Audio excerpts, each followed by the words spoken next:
By the way, if you're curious, the reason I always start that recording 1 minute early, it's kind of annoying if you go to those videos and you have to move a minute for the class to start. But that's just in case if something does go wrong with the live recording to YouTube, we've got about a minute to fix it. And usually that's enough time.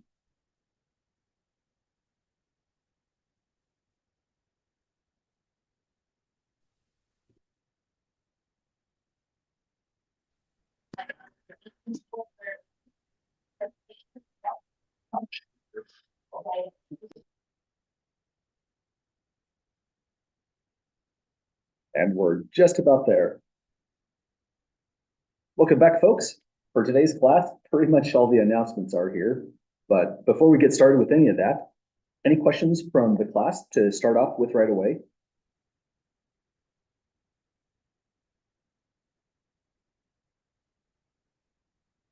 Okay, let's go through these announcements then just one at a time. Nothing too major here, just things I didn't want to forget before class started. We do have our first quiz that's due today, and there's multiple ways to hand this in, like we mentioned. I've received a lot of digital files, which is a great way to do that. Some people worked on a blank Word document or a similar white space type program and just converted their file to a PDF, emailed it to me.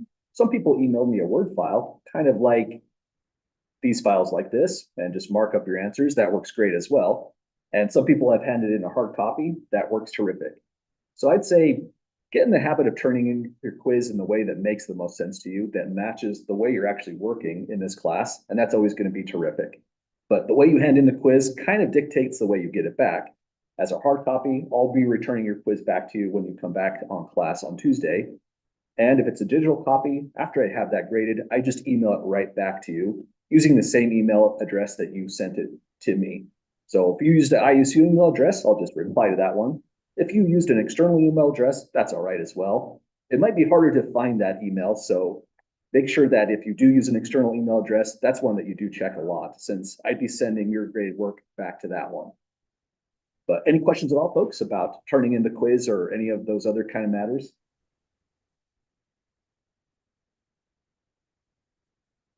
Okay, this will pretty much be our pattern for the rest of the semester. We'll always have a quiz due on Thursday, and when we get to a Thursday, sometimes posted like a day early on Wednesday, but I was behind on this week. This got posted this morning. On the Thursday we come back, we'll have the brand new quiz to be due the next following Thursday. So we're just going to keep this pattern going week by week by week. Other things I want to mention is I did have to make a revision on the syllabus. This was kind of an embarrassing one. Should have caught that on week 1, but I saw it personally on week 3. Let me show you what the revision is before we get too far. So revised this morning. I made a reminder, but I didn't see my reminder until this morning. And I always put this on my documents anytime there's a big revision. This one wasn't too huge, but it was a revision down here. The classes that we're doing are on Tuesday, Thursday. Yes, today is Thursday, so that was my mistake. I wrote Monday, Wednesday, probably because for about 5 years straight, it was a Monday, Wednesday class they gave to me. But that's the revision right there on that document. So what that implies is for exam 1, this is the week of the 10th of February, but it would be on February 11th, the actual Tuesday of that week. And again, you can also find this information just by scrolling down here on the Moodle website. So exam 1 is slated for Tuesday. That means that, like I mentioned, on this weekend, I'm going to be working on updating the information here, including the exact coverage and review materials. So if you did want to start studying for these problems early, you'll have that opportunity. Let me go back to where we were at. Okay. Any questions, folks, with those announcements at the moment?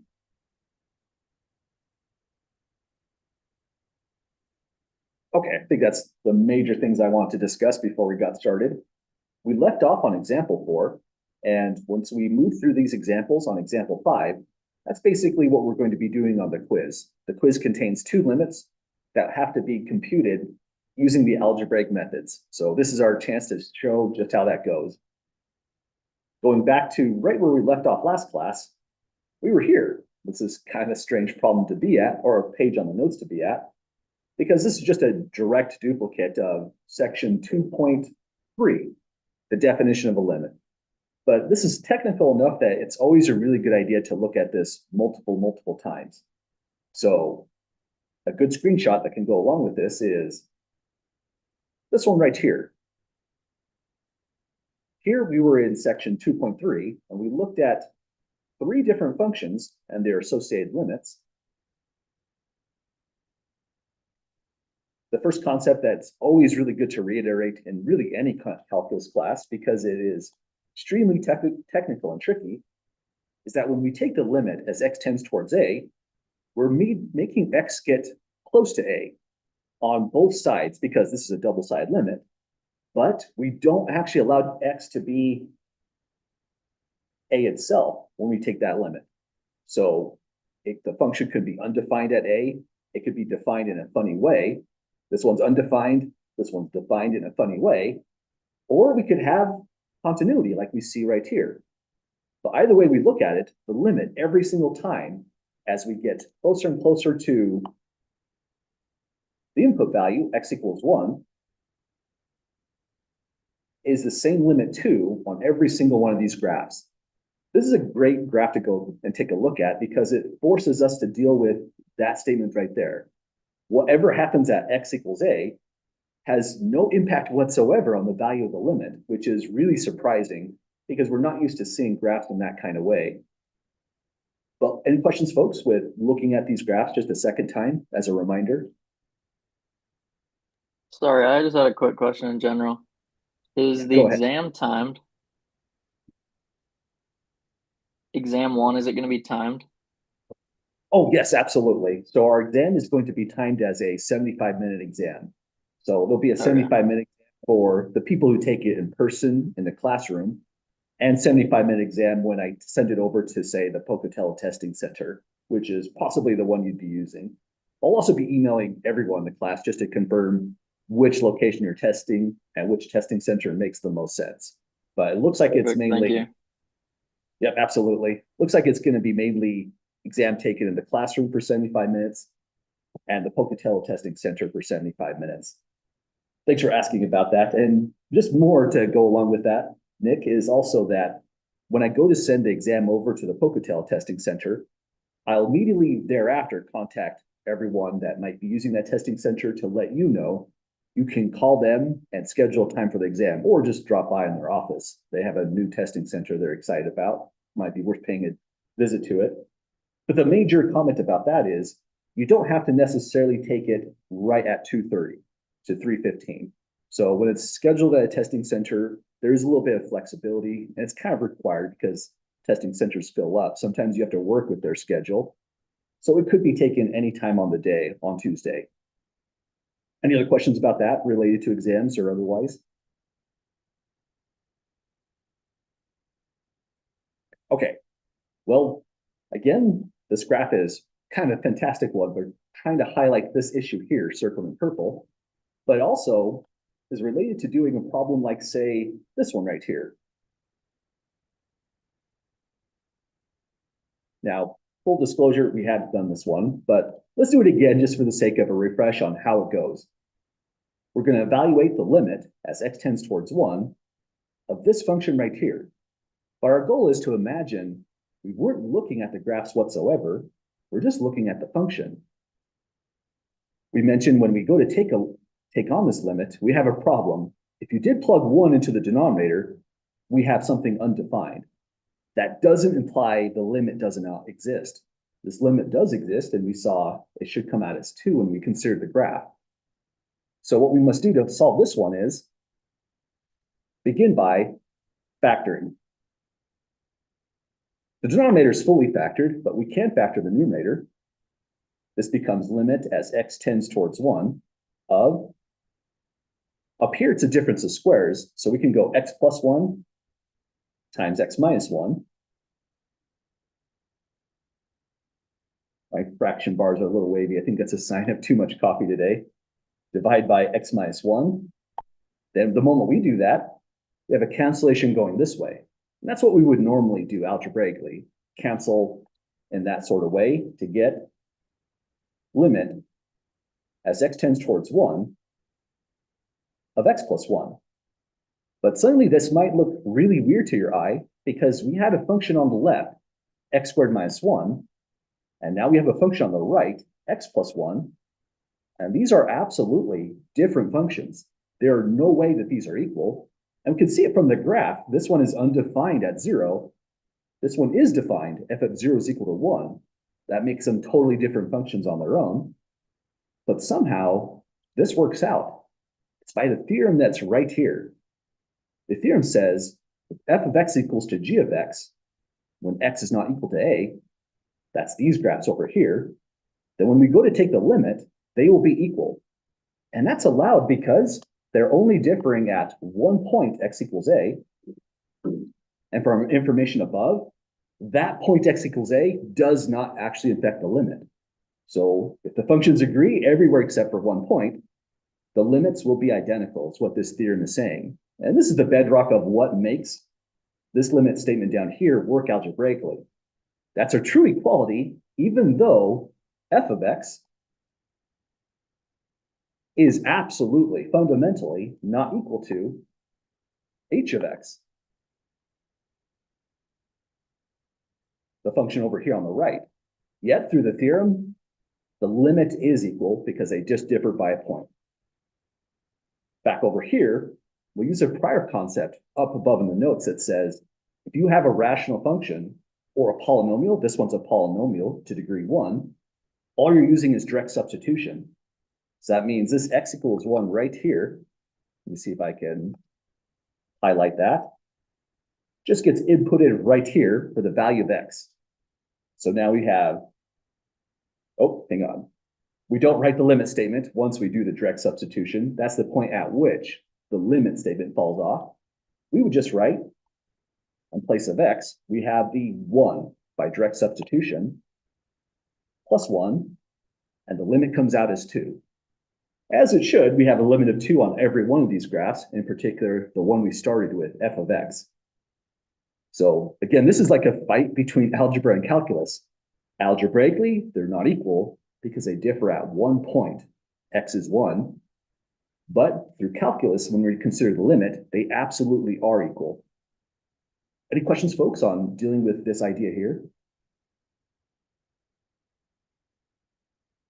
Okay, it's all a lot of words to say. If you cancel things in this sort of way and sideline the fact that you are actually changing the function to something that is different, that's okay in the limiting process. You still get the right value each and every single time.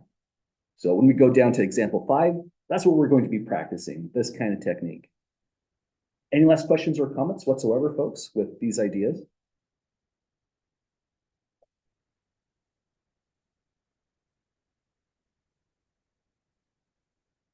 Okay, so down below, these problems are basically like the quiz problems that you're going to see.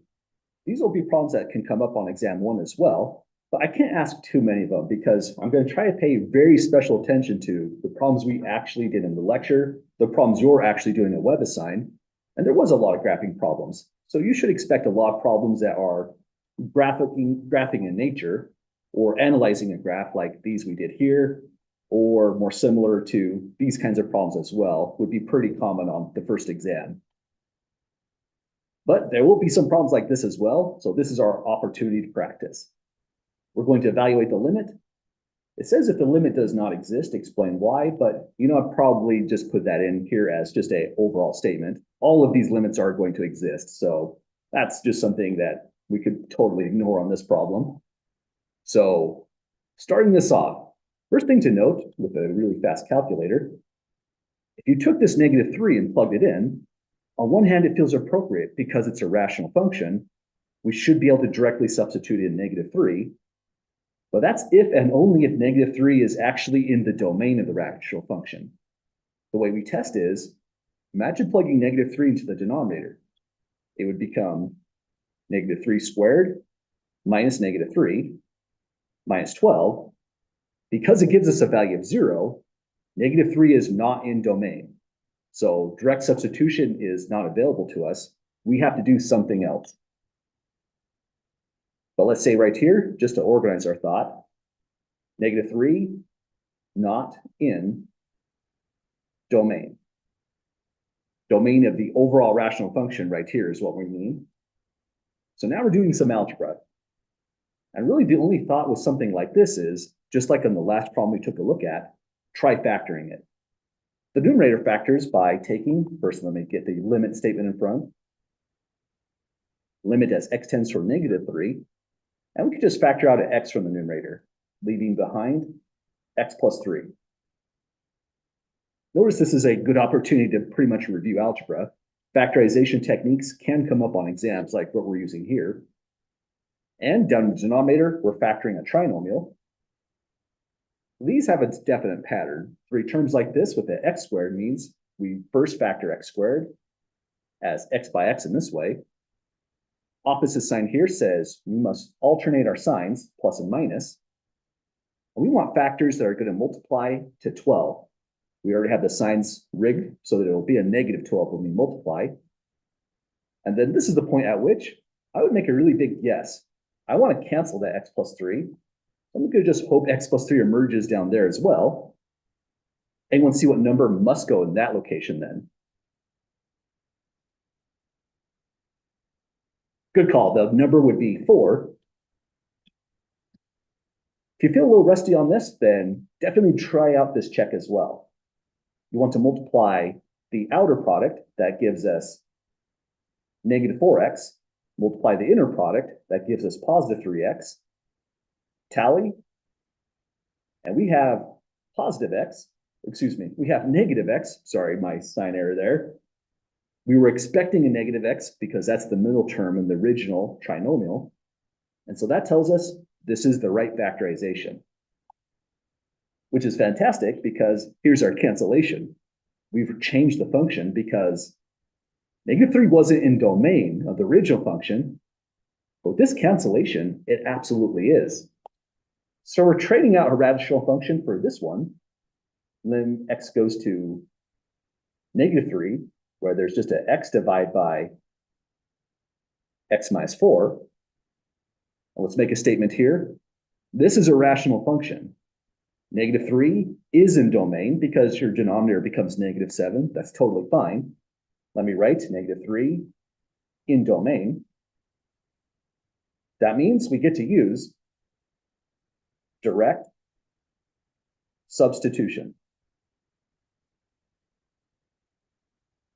That's always a time to express that with an exclamation mark because it says we're basically there. Take your -3, plug it into this location, and just do what feels like an ordinary function evaluation at this point. So we'll have in the numerator -3. I'm putting little parentheses wherever x occurs. That's going to be a pretty helpful technique in chapter 3 when we have function notation, function composition to deal with. Down below, -3 in this spot, -4. So this is -3 divided by -7. Canceling the negative signs, we just get a +3/7 altogether. And that means we did it, folks. That's the value of this limit. Nothing further to say on this one. But any questions at all with the whole process?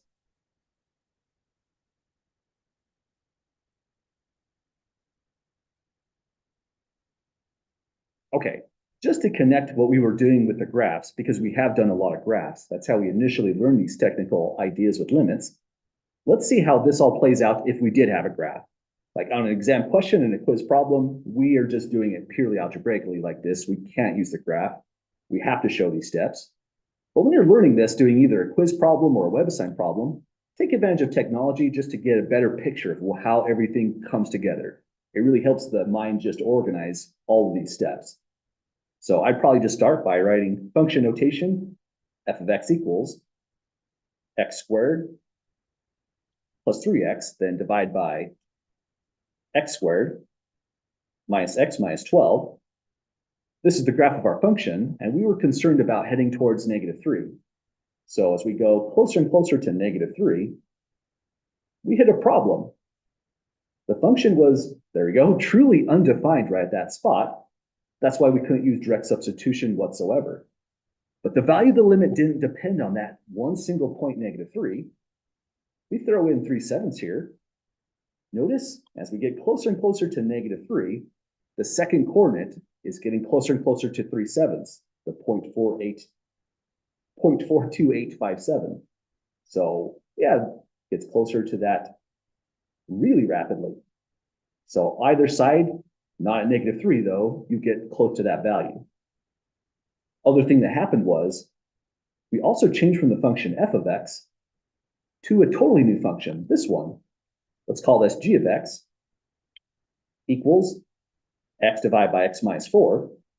And notice what's happening. It's a total overlap, except that right here at -3, if I can get it, there we go, it is defined. And that fraction value is exactly 3/7. So essentially what we've done algebraically is we took something that had a hole in the graph right here at -3. Algebra by cancellation and factoring fills in that hole. And now right here, all you're doing to evaluate the limit is directly substituting in the value of -3 into the filled in graph. So really all these algebraic techniques is essentially just this all over again.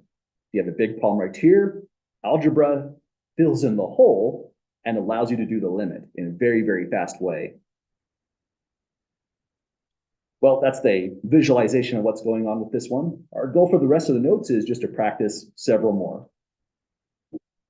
Any questions so far with the graphs or what we did up here?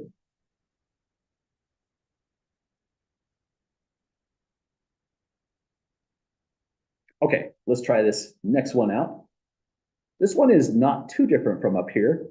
If you start by trying to directly substitute 0, then, well, we hit a problem immediately. You're dividing by 0, so that tells us this problem suffers from the same effect, 0, not in domain. It's a weird looking problem as well because the variable h. We're going to address where h comes from in chapter 3, but for the moment, just pretend it's an x variable. You're not doing anything different algebraically, just a weird variable name. Let me write up an extra step here. Lim h goes to 0 of root 1 plus h minus 1 divide by h. And this is one to watch out for because this has a very specific technique that we have to use. I think these are more direct, funner problems because if we see things are factorable, just follow your nose with factoring and things work out. But this one requires a totally unrelated idea from part A. We need to use the idea of multiply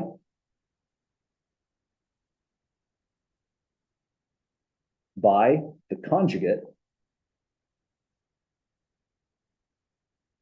of the numerator. So that's a good algebraic thing to review already. Let's say if you have something that goes root a plus b, more similar to ours, it could be a plus or a minus, and it could be root a plus root b. I just want to match up the formula. This has conjugate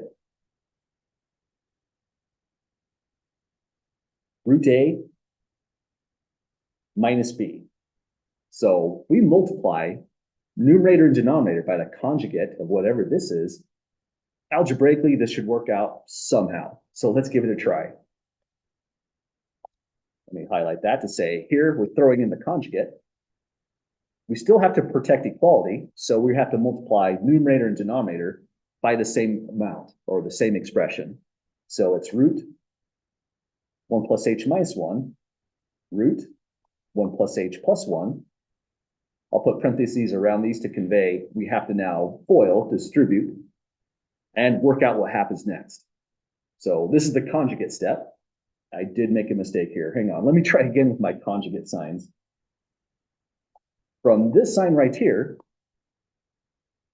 what was the best thing that I should have put in? Anyone see what should go here? Good call. The conjugate means swap that sign. That was really sloppy of me for forgetting that. Should have been a plus sign. Plus to plus.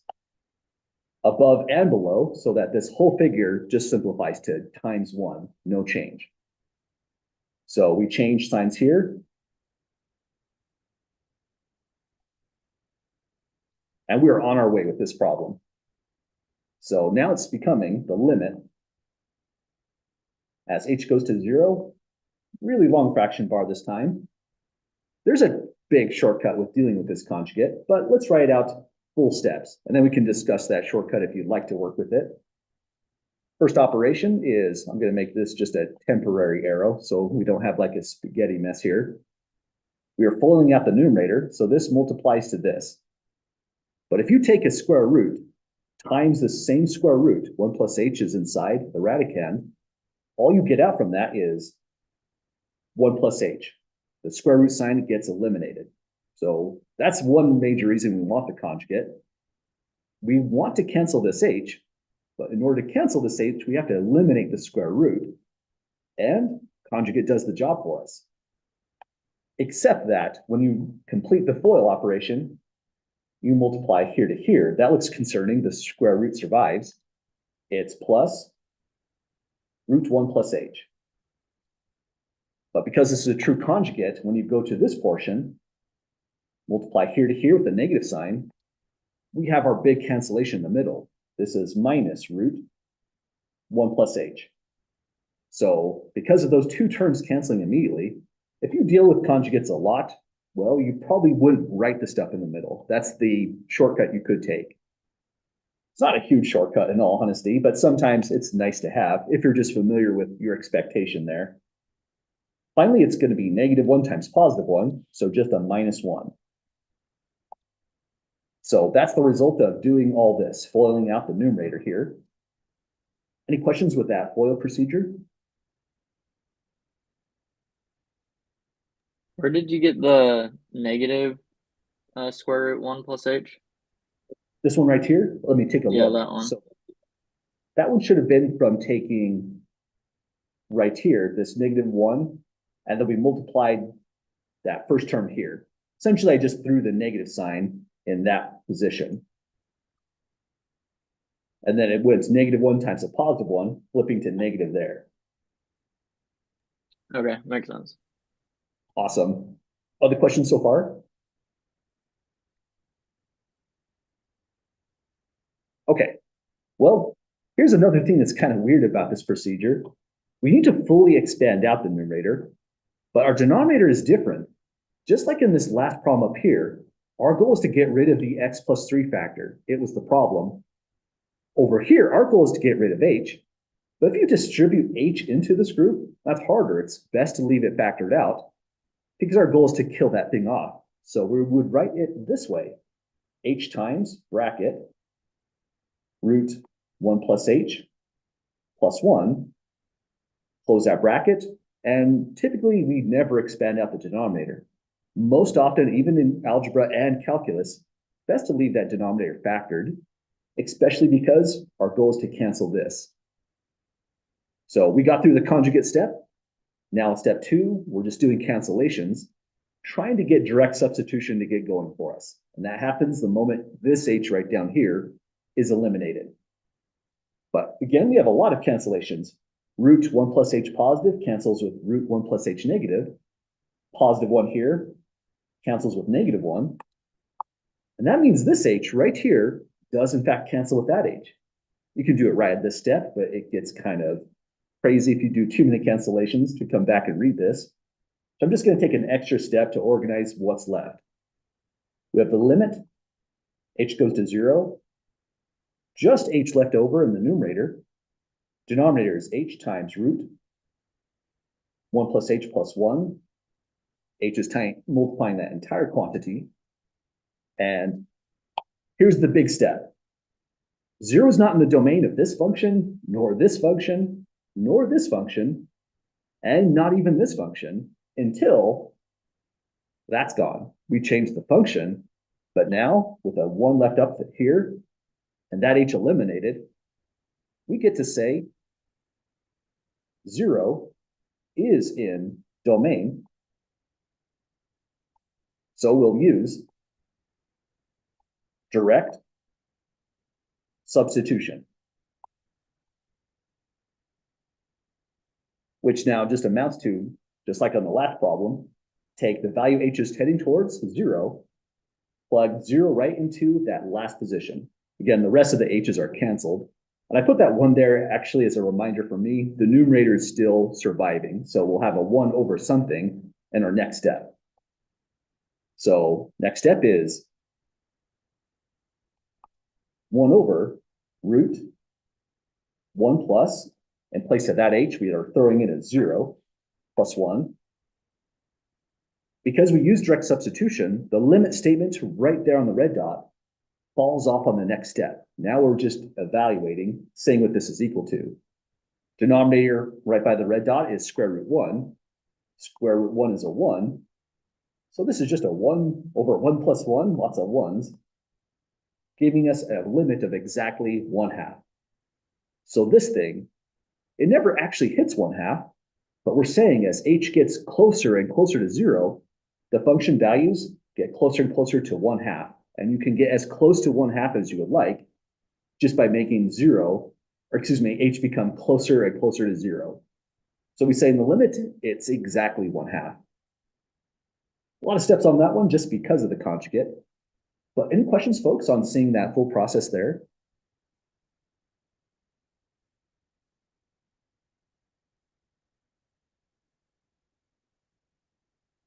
Okay, got a couple more exciting ones to get through, so let's take a look. This one might look worse to your eye, but it's actually not so bad. There's no square root there that would require some conjugate trick. This one might be the tougher one in the notes. There's one just like this on WebAssign, so if you see fractions come up, you can come back here for guidance and strategies to navigate through that limit. But notice every single one of these problems has a domain issue. Let's say it again on this one. We would love to use direct substitution, but you can't plug 0 right in there.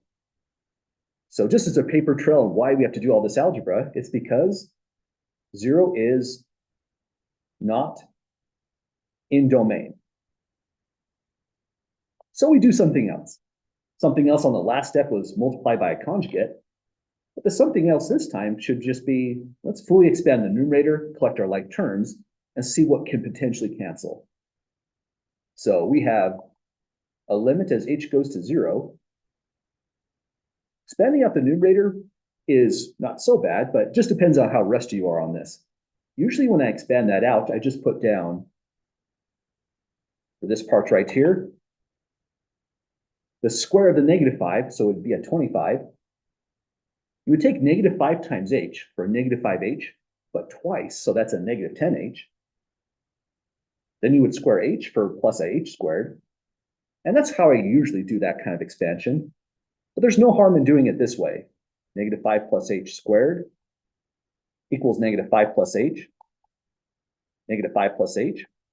So a few more steps, but if you've done this about 200 times, you might decide, I see the pattern. It should be just this after a lot of practice.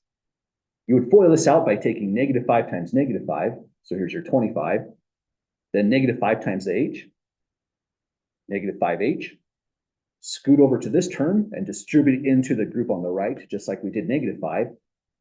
That gives you -5h plus h squared. And that's how we get to 25 minus 10h plus h squared. So I usually expand it out this way, but this is the full story. If I ever take a weird shortcut in factoring that you want to see more detail on, please never hesitate to ask. I'm always very happy to show those kinds of details. So that's the expansion of the green part. Then we go minus 25 just to copy everything else. Divide by h. And just see what we can cancel. Right out of the gate, positive and negative 25 annihilate each other, so those are gone. We have the limit as h goes to 0 of something that's pretty similar to part A now. It's a rational function in the variable h, and we can factor the numerator by taking out an h now. That will leave behind a -10 plus h divided by h. And this is a good time to celebrate because if you cancel this h and this h, we now get to say 0 is in domain. It's a new function, but that's okay. These functions differ on one point, which won't affect the limit. So we can use direct substitution. Let me spell direct a little bit more accurately. Direct has a C, not an S. I'll abbreviate substitution to just sub, just for helping with note taking. Then finally, last thing that happens is the value of h as it goes to 0 right here just gets dropped into that last position. So we have equals -10 plus, substitute in 0 for the value of h. That's our direct substitution step we keep mentioning. And we're essentially done. This limit is -10. It's kind of a nice problem. It's kind of like a break after this one. So watch out for the square roots when they come up. This one just needed some expansion. And the only trickiness is just being careful on foiling. Any questions at all, folks, on getting through that?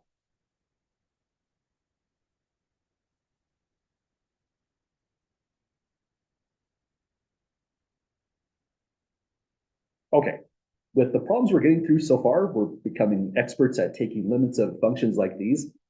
But these kinds of functions down below, part D, I feel like they always make people a little bit uncomfortable. It's a lot of steps. We've got to do it just right. And here's the thought on if you ever see something like this. If you have two fractions, first thing you always want to do to this is ensure the denominator, let's say denominators, both of them, are fully factored. What we're really going for is at least common denominator, but usually we don't make a huge deal out of that. We just factor our denominators and complete the fractions so that their denominators are identical. But maybe just to match the pattern of the rest of the notes, notice we still have the big problem where direct substitution is off the table. You can't plug 0 here, and neither in this one. We would have 1 over 0 minus 1 over 0. That's not 0, it's just fully undefined. So our goal is to eliminate the possibility of dividing by 0 algebraically, and adding the fractions is the way to do it. So we've got limit, variable t goes to 0, 1 over t, and give this one a little bit of extra space. We're going to make the denominators identical, so we have to include something above and below.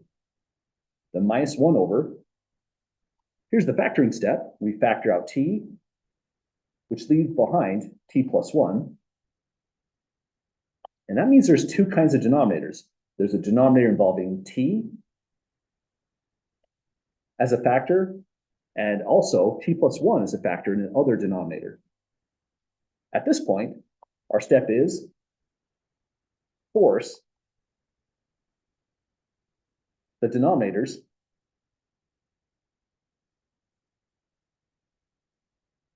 I don't like how long the word denominator is, but it's descriptive at least. Force the denominators to be identical. And we have to do that without breaking equality. So the way to do it is, over here, just include what's missing. It's the t plus 1, so drop it in below. And equality has been protected if we also put it in above. So we made the first fraction more complicated, but the moment you do these kinds of steps, the least common denominator is revealed. People don't even often mention it. It's just right there. T times t plus 1 is here and here as well. So now, last steps are to subtract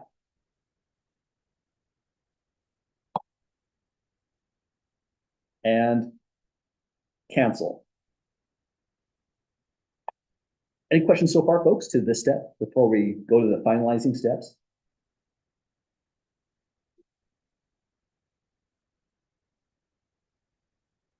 Okay, so we are looking now at the limit. As t goes to 0, we can drop the brackets here. The brackets, the parentheses above, were just to say the limits affecting both terms simultaneously.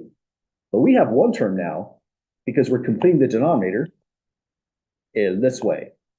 T times t plus 1 only gets written in once, and we now subtract across the numerator. That's 1 times the t plus 1, so we can just drop parentheses, call it t plus 1, then subtract 1. And notice it's like an algebraic miracle, like on all the other problems. Plus 1 minus 1s will cancel. We're doing now the cancellation step for the description on the right. You can cancel the t's right here as well, but again, I usually make this extra step on the notes just so that it's a little bit nicer to look at. It gets too busy if I do too many steps at once. But if you did cancel right where the red dot is, no harm. Now here's finally that cancellation step. T and T is gone. And this is a varying thing to omit, but I put this one here because I have this habit of forgetting a numerator exists unless I put something in it. If that happens to you as well, this is a pretty good strategy. Plug in a 1 if you've canceled everything in the numerator, because there really is a 1 left over. Now we can use direct substitution if t is going to 0, and that's the only t left after cancellation. We're just plugging a 0 in right there. So we now have that this is equal to 1 over 0 plus 1, and all that is going to just become 1. Just a glorified 1 divided by 1. So we did it, folks. That's the process if a fraction ever comes up. And this is pretty much all the kinds of problems you're going to see as coming in a WebAssign, as well as handling the upcoming quiz number 2. But if anything just looks weird and feels different, don't hesitate to ask about it.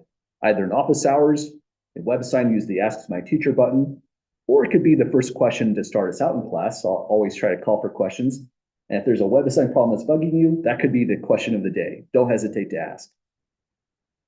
And with that out of the way, any last questions before we save these notes?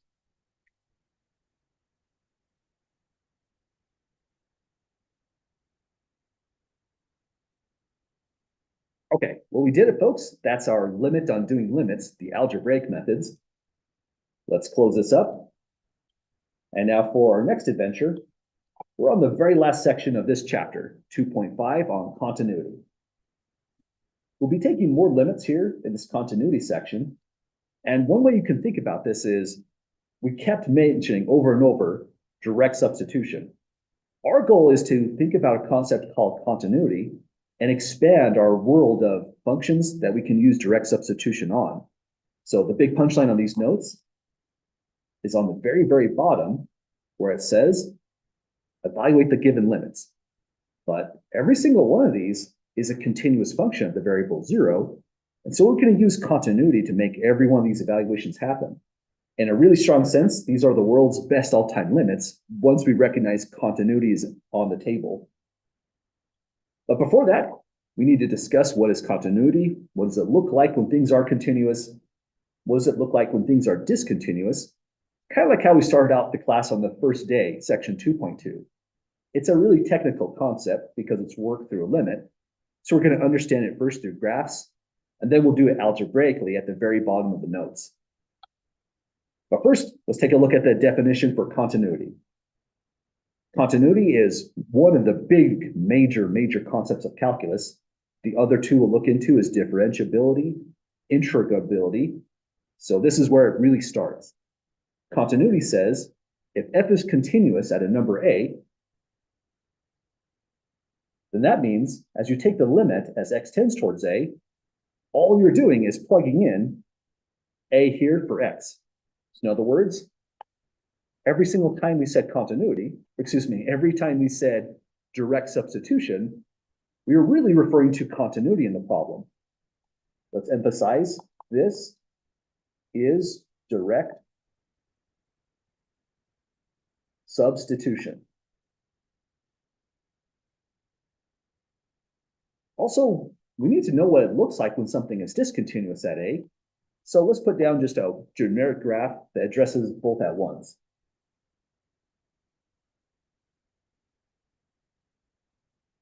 Okay, we'll have a limit we evaluate out here on -3, another one at 5, just so there's separation between the two, no other reason. And at 5, I want it to be continuous. I'm going to put a little dot there, just so I'm trying to make my curve go through it. Over here, I'm trying to break continuity, so I'm going to put a open circle here and just make that one way continuity can break. The rest of the function f,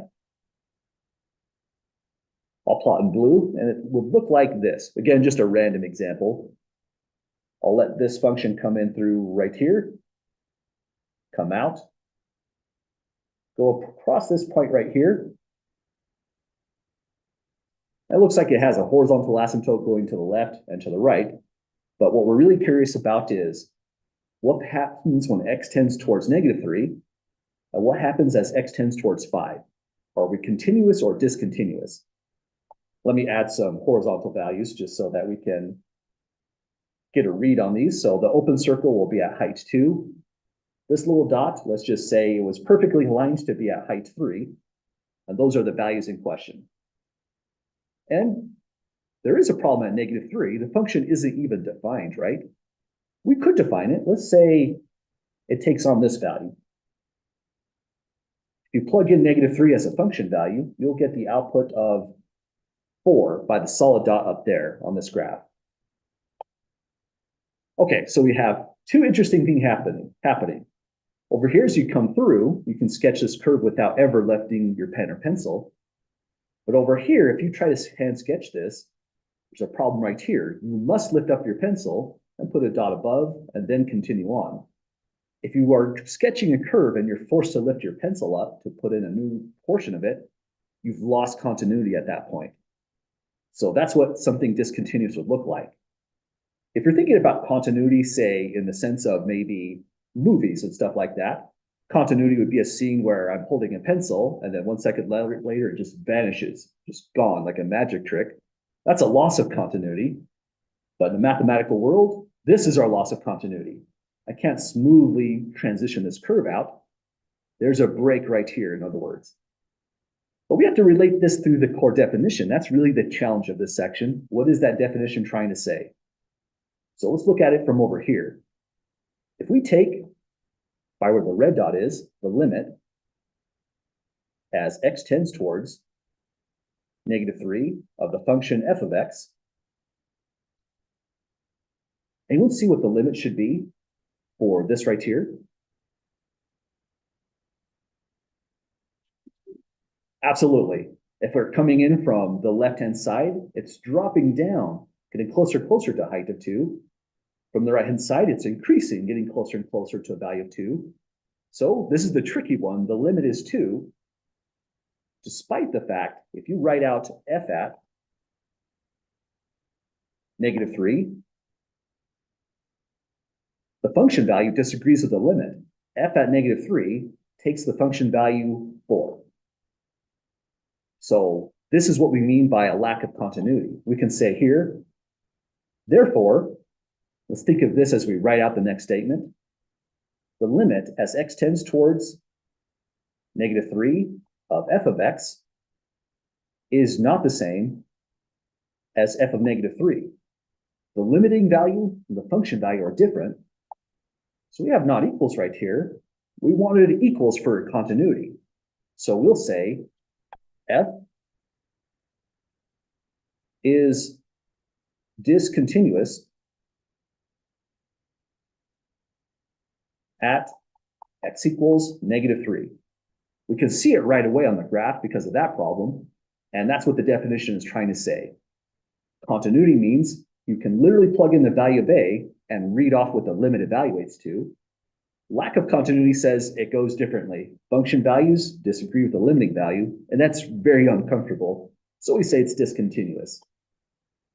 Any questions, folks, with the discontinuity?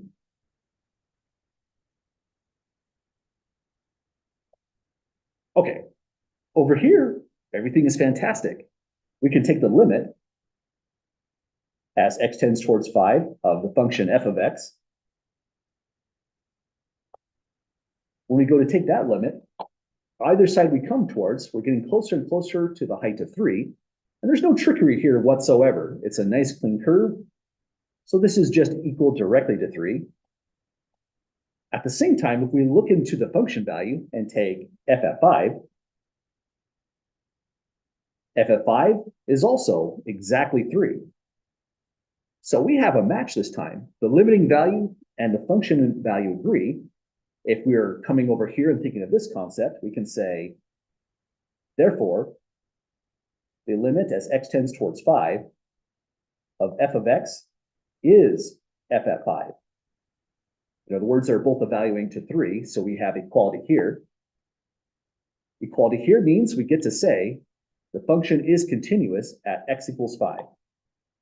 So let's say that here. F is continuous at x equals 5. So we did it, folks. That's the new technical definition that we have to get our mind used to reading. More easily to understand in the graph, we can just see the discontinuities once we train our eyes to feel them out. Way harder to do it this way when we're doing it analytically, algebraically using the limits, but we'll practice this as well in the very bottom of the notes. Other big takeaway in this problem is that there's flavors to discontinuities. This is one type and there are other types. This discontinuity is called, let me find a way to say this, a removable discontinuity.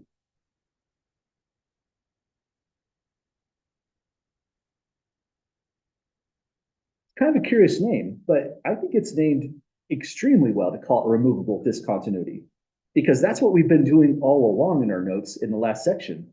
We were removing the discontinuities in this kind of way. Let's go back to that screenshot. Taking this right here, that's a removable discontinuity if there's just an open point. This one's a removable discontinuity if there's a point, but it's not where it would connect with the curve. But when we did some algebra on this function and canceled, we filled in the point and we removed the discontinuity. So calling something a removable discontinuity is a way to alert there's possibly some way algebraically to plug that in and do the limit in the normal way. There's other types of discontinuities we'll take a look at. And for the remarks down here, this wasn't meant to be anything major, but it's good things to pay attention to. If something is continuous at a number A, 3 things have to happen all at once. The function must be defined at A. So this point being there or not, we're always going to be discontinuous, but it's a requirement that if f of A is undefined, you're automatically discontinuous at that function value. Also, the limit has to exist because if this is the equation for continuity, you have to have an actual number here. That forces the limit to exist. That tells us another hint. If the limit fails to exist in any way whatsoever, we've got discontinuity. And that has come up quite a lot in section 2.3 as well. For example, we mentioned the moment you have a jump like this, we're going to call it a jump discontinuity, automatically the limit fails to exist. Let me see if I can get a better look at that. Well, yeah, this would be a great one as well. We said here the limit as x tends towards 2 of the function did not exist. The one reason it didn't exist is because the left-hand side limit was 3, whereas the right-hand side limit was 1, so it's a mismatch. But it's also just due to that jump right here. So that forces the limit to not exist, and we have no continuity at x equals 2. So those were one things to look at. The limit failing to exist, sometimes you can just read off a graph. And the last thing is, well, that's really the heart of continuity. The limit as you take the function here has to be equal to or agree exactly with the function value. That's what we were mentioning all along. Discontinuous here because the limiting value mismatches the function value. But over here, they are identical, and that's why we have continuity. So again, those remarks weren't meant to be anything major, just kind of a summary of what we worked through on this new definition. As we go down on the notes, we're going to start classifying our discontinuities in a little bit more detail and go from there. So here's those next steps down below. First, any questions at the moment?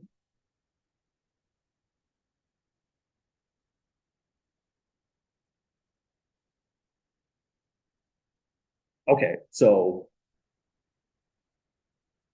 oh darn it, I forgot about this concept.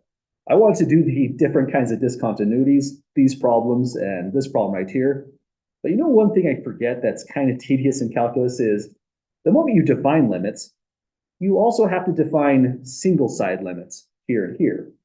Now, continuity is defined through a limit, so we have to define single-sided continuity, coming in continuous from the left versus being continuous from the right. This is pretty tricky. It's something we have to talk about, but I'm not going to make this a bunch of tricky test problems when we go to do this in an exam setting. So think of this as something we must discuss, but it won't be a major part of the course. So notice we have two different limits right here. If we say something is continuous from the right, it means the limit that we took for continuity is a right-sided limit, single-sided. Continuous from the left means this one's single-sided as well. We're taking the left-hand limit. So just to see how these go, let's put down a bigger graph this time and take a look at those single-sided limits. We'll have something interesting at -4. And at -4, I want to put a point here at height 3. Well, it's not quite a point, an open circle, just to organize what we're about to plot. And another one vertically below it at height 2. Then over here at +3, same idea, but let's give it some better variation. I'll put an open circle at height 3, at height -2 when x is 3, and another open circle up here at height 1.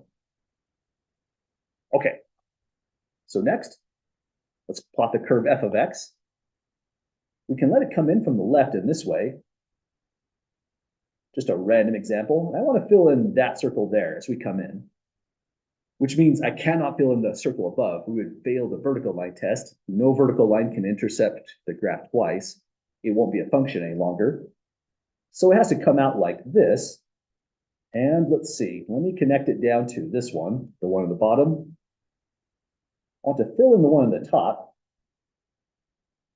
And just let it do something random. That's a pretty bizarre function, but that's a function. It passes the vertical line test. In the sense now, you take any vertical line and sweep it along this graph, intersects at most ones. Those points were about meant to overlap. I think my line's kind of crooked, but you get the idea. Here, it passes the vertical line test because there is only one intersection, namely right there. So now that we have these down, let's analyze what's going on this one and on this one just by taking a look at the single-sided limits. There's two limits to calculate here. Limit x tends towards -4 from the left of f of x, and limit as x tends towards -4 from the right of f of x. And because we're thinking about continuity, we should also evaluate the function value, f at -4 as well. So I'll go first to f at -4 is meant to be exactly at height 2. It's a by hand sketch, so not perfect. So this is at height 2. How about the limit as we head towards -4 from the left? Anyone spot this limit? Exactly. This one would be 2 as well, because we're getting closer and closer to the height 2 when we come in specifically from the left-hand side. So that directionality was critical for the value of 2. And that's supposed to be an x there. Let me fix that handwriting down below. That looked like a lambda or something. But if we come in from the right-hand side, that's what the plus is conveying. We're on this portion of the curve, and we increase for a while above 3, but then we drop down at height 3. So this limiting value would be 3 itself. But notice then what happened. The function value that matched with the limit was the left-hand limit.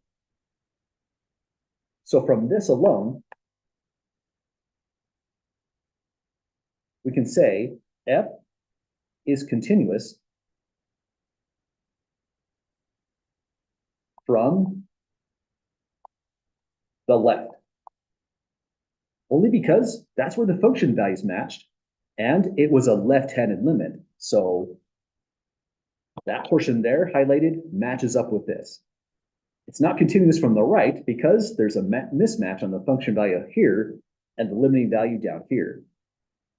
And another way to read these off that's a little bit easier on the eyes than the analytic approach showing limits and function values is continuous from the left means as we read the graph left to right, we land on a solid dot, not an open one. That's critical for left-handed continuity.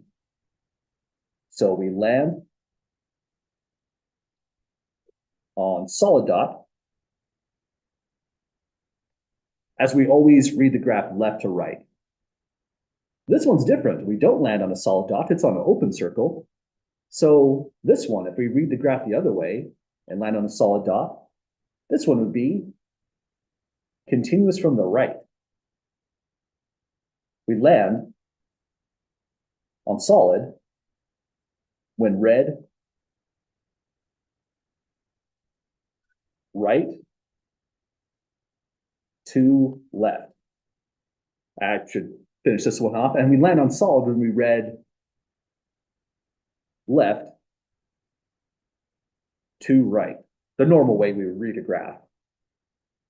So I claim this one's continuous from the right, but the only way to really ensure you that's the case is if some limit up here really works out. So for the sake of parallelism in the notes, let's do the same thing we did before. Let's take a look at the function value. F at 3. That matches up with a solid dot, and it's meant to be exactly at height 1. So we'll say F at 3 is exactly 1. And now there's two limits we have to take a look at, the single side limits. Limit as x tends towards 3 from the left of f of x. Limit as x tends towards 3 from the right of f of x. If we're doing the left-hand limit, the one with the negative sign there, we're dropping down, down, down to height -2. If we do the right-hand side limit, where we see the plus here, we're going down as well, but we're dropping down to a height of +1. But now we have a match here and here. The match occurred on the right-hand side limit, so this alone is telling us f is continuous from, this is kind of hard to write sideways like this, it takes an interesting posture, the right. Continuity from the right is because that and that matched up, but equally important, it matched up with a right-hand limit, whereas over here, we said from the left, but that's because the match was here to here, matching the left-sided limit. So like a lot of things in calculus, especially with limits, easier to see it on the graph, tougher to do it analytically. We need to have an idea of left-hand continuity and right-hand continuity, but this will mostly be dealt with through graphs. So we won't be doing this as often unless it's a double-sided limit. But any last questions, folks, or comments on dealing with these single-sided limits or single-sided continuities?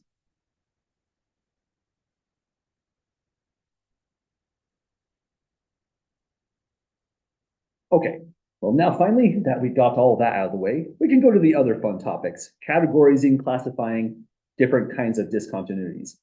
We've discussed removable discontinuities, we've discussed jump discontinuities, but mostly those have been kind of like previews and hints. Here's where it really comes up at this point in the notes. So this one is an applied problem, but seemed like a fun graph to take a look at for this setting.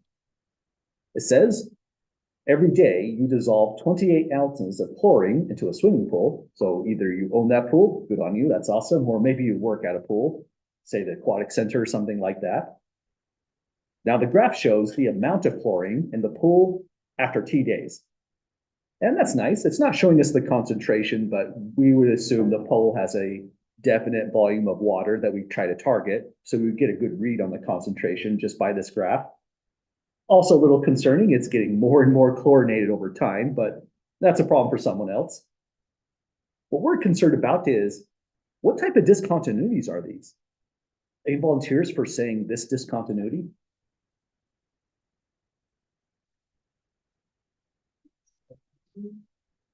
Yes, the curve is discontinuous in the sense that each one of these graphs are segmented or isolated from each other. But we want to say one kind of word that categorizes this discontinuity.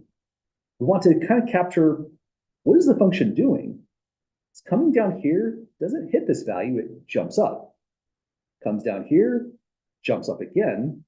So what would you say is kind of the feature of this discontinuity?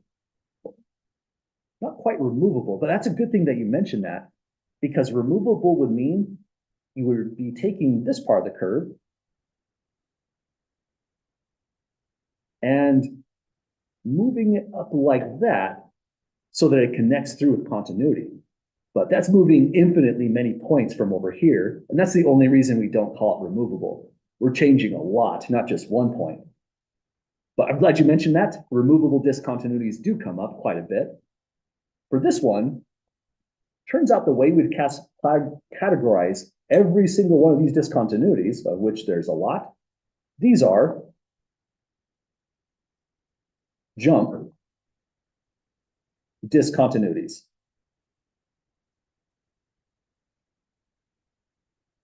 They're referred to as jump discontinuities because that's the feature of the graph. It's jumping up. If it jumps down, that's just as valid for the discontinuity type as well. So we call these jump discontinuities. And every one of these, just as a side topic, we're looking at continuity from the right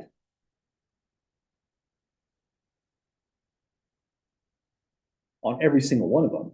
So there is some continuity here, but if we say, what about the discontinuities? And we don't say single-sided discontinuities, we mean continuity overall. There is no continuity overall when we jump up like this, lifting up the pen like that. Sure, there's continuity from the right, but unless they're asking for the single-side continuity, we just say it's discontinuous at 1, 2, 3 through 7. And we'll classify them as jump discontinuities. Well, any questions with that one there, folks?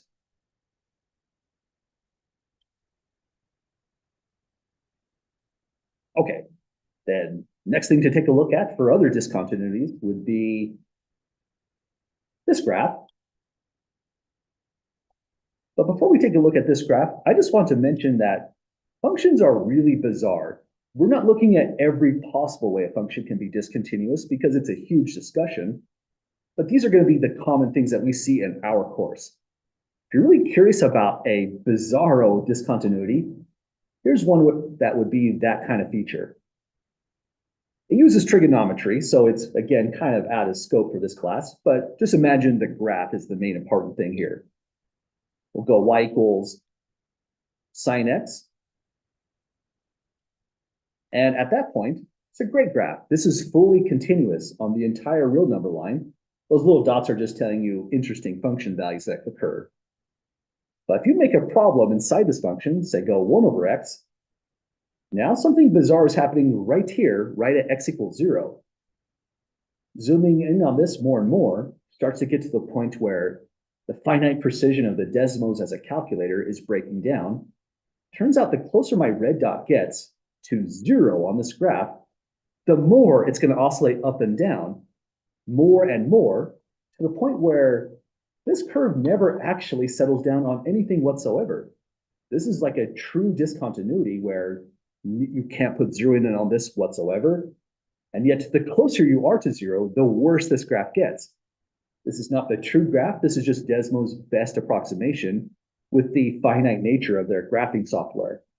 So again, discontinuities can be extremely bizarre when we're dealing with functions, but these are the main ones that we're going to see for the purposes of our course. All the stuff that's going wrong with this curve, in other words. So it says, state the numbers where the graph is discontinuous and the type of discontinuity. So I'll write out first the number, and I'll just say to the right the type of discontinuity. What's the first discontinuity you all see if you read this left to right? Absolutely, from the class indicated, first one is right at 1. That's a big, well, hang on, let me try again. There we go. This is a pretty interesting discontinuity because there's just a huge hole in the graph. It's considered to be removable because if you redefine the function at exactly 1 point, you've removed the discontinuity literally. But for the original graph, we still have to say removable.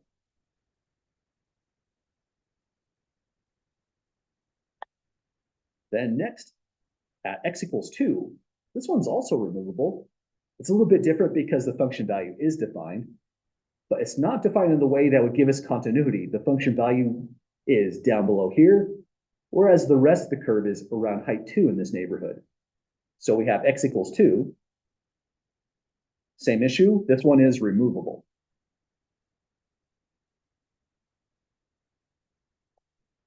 Here's where it gets a little bit trickier. What would you all say the very next discontinuity would be? Recall, continuity means if you were to really sketch this curve by hand, the moment you have to lift up your pencil off the paper, you've got a discontinuity.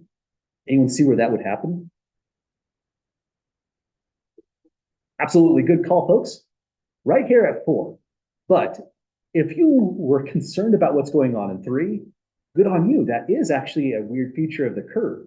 It's continuous there, but it's like a really sharp corner.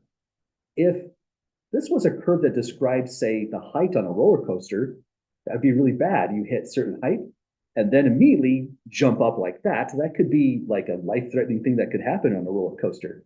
There's a weird thing happening on this curve right here. And we'll come back to that in chapter 3. We'll say the curve is not differentiable at that location because it lacks smoothness. So that's more of an issue on differentiability, not continuity. So again, if you're worried about that, keep that thought in the back of your mind. The continuity focuses when the curve breaks. That's the thing that we're really focusing on here. So we have a discontinuity at x equals 4. Any volunteers for the type of this one? Good call. It jumps downward, so we'll just call it a jump discontinuity. And one last one to go. Definitely it's that one, right? That's the one we have ran into, but we haven't discussed so much. It's a vertical asymptote. And key feature about a vertical asymptote is the curve absolutely cannot cross it. You would fail the vertical line test immediately by the features of a vertical asymptote. So we have x equals 5 for a discontinuity. There's no way to connect these curves once again. That vertical asymptote is a true boundary. And the feature about this curve is that if we take the limit as we come in from the left, limit as x tends towards 5 from the left of f of x, we get infinity on that. We come in from the right, we would say in the limit, lim x towards 5 from the right-hand side of f of x. It's also infinity. And because of these infinities, which always happen with the vertical asymptote, let's say that here, vertical asymptote at x equals 5, the vertical asymptote gave us the infinities, and that means we just call this an infinite discontinuity, just because of the infinities we're getting in the limits. So this one is an infinite discontinuity.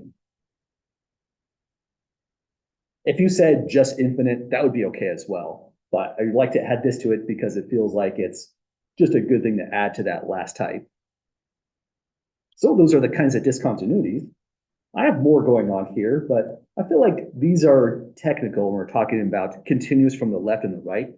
That might be a good one to come back to when we're on Tuesday's class next week, a little bit more fresh on this. This is a pretty technical section. You've all been very patient so far with it. But any questions at the moment, getting to where we're at?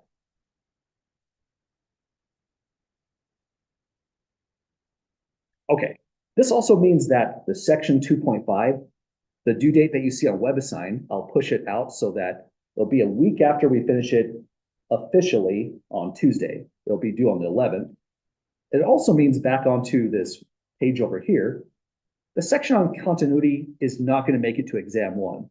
We're going to push it over to this week and work on it there.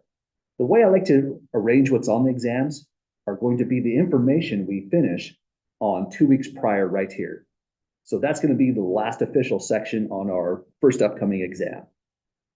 But any last questions at all, folks, before we call it a weekend for the course?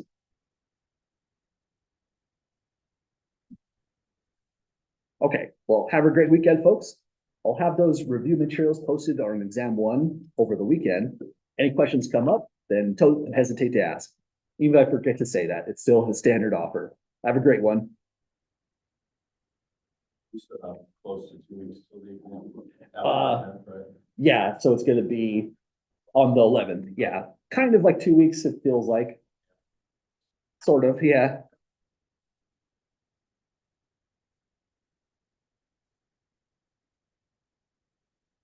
Thanks, you too.